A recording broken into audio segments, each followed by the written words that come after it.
At 03:46 hours on July 12, 2025, a single boat sliced through Black Sea darkness. 30 armed men had no idea the eye above them was already aiming. What happened next would stun both Moscow and NATO and cost 30 lives. As the Russian Serna-class landing craft cuts through the dark waters toward Kherson, 30 troops took their places, bound by a mission no one could speak of and a confidence that left no room for doubt. For the soldiers on board, it was just another mission. Quiet coast, easy landing. What they didn't know, death was already watching. For almost an hour, a Ukrainian drone had been shadowing them, watching their every move. And it was about to strike. The drone was a Bayraktar TB2, launched at 0200 hours from a hidden strip near Mykolaiv. Unlike commercial drones, this was no toy. It was Turkey's answer to America's Predator, a patient hunter capable of staying in the sky for more than 24 hours. But tonight, only a few minutes would change history. A single Rotax engine pushed it south at 70 knots, while its operator sat in a dark cabin, hunched over glowing monitors like a gamer locked into a marathon session. But the stakes weren't a leaderboard. They were life and death. The TB2 did not take a straight path. Flying head-on into Russian S-300 air defenses would have been suicide. Instead, the operator guided it through radar gaps and safe corridors, where its radar signature, no bigger than a bird, would remain undetected. One wrong move and Russian radar would light it up like a flare. But somehow, it slipped through. At 0330 hours, it entered its patrol box, an oval-shaped grid, 40 kilometers long and 20 wide, designed to monitor approaches to Kherson. From 18,000 feet, the drone turned the sea below into a black canvas. Through infrared, the Black Sea lit up like a night vision video game.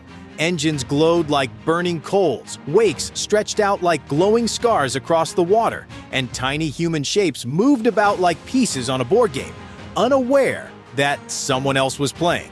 The operator alternated between thermal and optical feeds to stay alert. Hours of watching meant long stretches of silence, interrupted only by seconds of action that could decide the outcome of battles. And just when they expected continued silence, the sea lit up like a black canvas. And then one shape appeared, something the operator would never forget. At first, it looked like just another patrol, but as the operator zoomed in, he realized this was no ordinary mission. Moving west at about 30 knots, its wake glowed behind it, and the outline became clear. A Project 11,770 Serna-class landing craft. These fast, shallow draft boats were designed to land troops and equipment on hostile shores quickly and quietly. But there was something unusual. Two more shapes followed 5 kilometers behind in formation. This was not a lone mission. 3 Sernas were moving together. One obvious question: why send 3? The operator flagged the contacts and sent the data up the chain. On the lead boat, dozens of heat signatures crowded the deck. This was not only the crew, these were infantry, armed, organized, and ready for action. Something bigger was in play. Back at the operations center of Ukraine's 383rd UAV Brigade, analysts and officers gathered around the feed. They knew the TB2 carried only 4 MAML precision-guided missiles. Each cost over $70,000. That resource is too valuable to waste without good reason. Scouts had already marked the sandy shoreline west of Kherson as suspicious. If these troops were allowed to land, they could strike where it hurt most: the bridges, the power grid, maybe even the port facilities. The drone carried only 4 missiles, each one precious, each one costing more than most houses. Was this the moment to risk one? Command hesitated, and then gave the order: engage. As the TB2 settled into position, the operator calmed himself and picked out the lead craft. A successful strike there would throw the whole formation into disarray. Through the zoom, the scene became intimate. The Russian soldiers on deck were unaware of the eye above them. Men on deck smoked, joked, fiddled with crates like workers killing time before a shift. None of them knew they were seconds away from being written out of history. Armed beneath the drone was the MAML, a small but deadly weapon. 22 kilos of steel and fire, enough to rip through armor and tear apart a mission. But accuracy was everything. Using semi-active laser guidance, the drone had to keep its laser fixed on the target until the weapon struck. Every movement, however slight, was critical. At 12 kilometers out, the operator steadied the crosshairs on the Serna's bridge. At 8 kilometers, the TB2 jolted as the missile dropped free. Fins flared, engine lit, death in flight. 43 seconds to impact, locked, loaded, and screaming through the night. Victory felt inevitable. But then, the unthinkable. A warning flashed across the operator's screen. The laser designator had failed. Without it, the missile was blind. His pulse surged as he scrambled to bring the system back online. 10 seconds to fix it.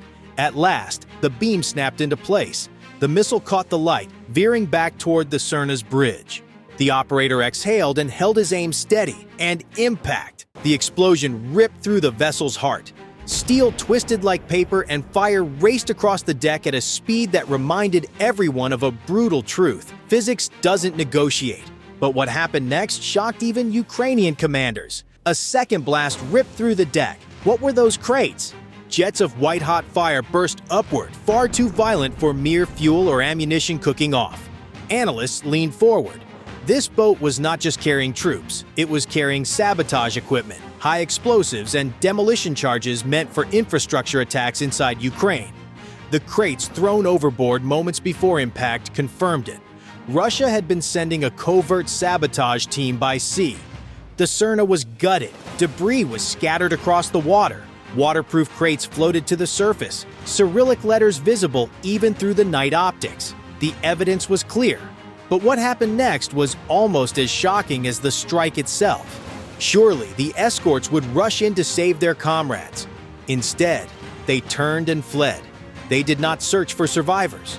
Instead, one turned north, the other south, engines roaring as they sped back toward Crimea. To an outsider, it looked like panic.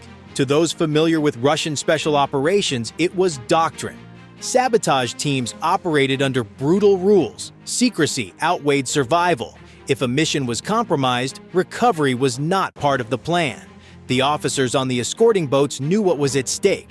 Rescuing their comrades would expose the mission further. Abandonment was the order. Russian communications confirmed it. Emergency channels were silent. No distress signals, no calls for help. The men in the water were written off in seconds. To Moscow, the mission was already dead. Could there be a clearer example of how secrecy can outweigh human life? But the real shock wasn't just what blew up in the water. It was what the world learned from it.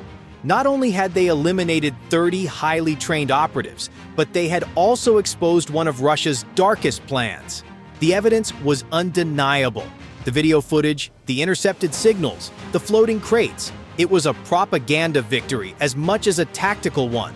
The fallout in Moscow was immediate.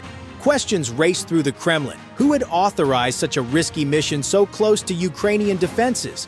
Why were demolition experts sent by sea, where detection was almost certain? By dawn, careers were already on the chopping block. For Ukraine, the lessons were equally clear. One $70,000 missile had destroyed millions of dollars worth of training, planning, and equipment. The Black Sea would never be the same. The question now, how far can drones change the future of war? Ukraine did not need a fleet to dominate its coast. With patience, precision, and drones, they could strike anywhere, anytime. NATO analysts quickly seized on the footage. For them, it was proof of what drones could deliver. Low-cost, unmanned platforms could shape the outcome of entire theaters of war without putting pilots at risk. Every frame of the video was studied, every explosion timed, every Russian response or lack of response noted. But behind the analysis was the human story. Just seconds before the strike, those men on deck were relaxed. They smoked, they laughed, they went about their routines. In a moment, all of it was gone. Years of training erased by one missile. For their families, there would be silence. For their commanders, a lost asset. For history, a turning point. In the days that followed, Ukrainian defenses adapted. Patrols were shifted, scouts were redeployed. What had been a rumor that Russia was slipping sabotage teams in by sea was now a proven fact. The war had entered a new phase. The Ukrainian operator who fired the missile sat frozen in his chair after the strike, eyes fixed on the burning wreck. Every detail was logged: times, coordinates, missile telemetry. Analysts would break it down frame by frame, cross-referencing it with radio intercepts and intelligence reports. That one shot became not only a battlefield victory, but also an intelligence windfall. The wider meaning stretched far beyond Ukraine. For Russia, the loss was not just tactical, it was symbolic. Their vaunted ability to conduct covert operations had been stripped bare, exposed to the world. On that quiet morning, the Black Sea itself seemed to testify. No vessel could move unnoticed, no mission was beyond reach. In seconds, the balance of secrecy and surprise had shifted. Was this perhaps the moment when Russia realized that the Black Sea was no longer theirs to control? The TB2 returned to its patrol, lighter now by one missile, but heavier with significance. In the war for Ukraine, this was more than a strike. It was a statement. And in Kyiv, as the footage replayed on screens, the conclusion was clear. This was not just a battle won. It was a chapter written into the history of modern warfare. If you want more stories that uncover turning points like this, make sure to like the video and subscribe so you don't miss the next one.